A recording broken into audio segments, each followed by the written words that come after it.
One day, a group of generals came to the SRG, and they came to Abraham Wald with a question. They said, we have a math problem for you.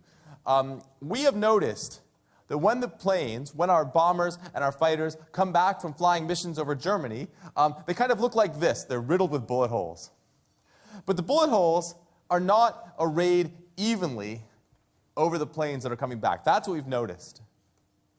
There's more holes in the fuselage of the plane. There's fewer holes in the engine. Different parts of the plane have different number of bullets. And here's what we want to know. We need to figure out how to put the armor on the planes.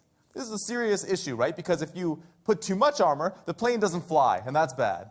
If you put too little armor, the plane gets shot down, and that's bad. So they came to the SRG, the generals did, and said, we need to know how much more armor should we be putting on the parts of the plane that are getting hit more? Is there some kind of formula for this? Is there some kind of math equation that you math guys can do for us to solve this problem? And here's how the story ends. Wald says, no. He says, you have it completely wrong. You have to put the armor where the bullet holes are not. You have to armor the engines, not the fuselage. Why?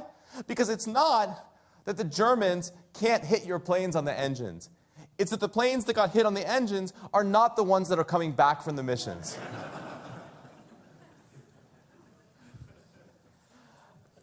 So is this a math story or not? I say that it is, not just because Abraham Wald was a mathematician, but because I think in some fundamental way he was really thinking mathematically.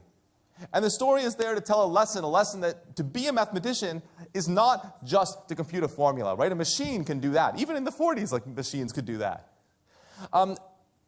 The purpose of the mathematical way of thinking is not only to answer numerical questions, but also to ask the right questions, to interrogate a question that we're faced with and ask what assumptions underlie it and if those assumptions are reasonable. And sometimes to overturn the question entirely, as Abraham Wald did.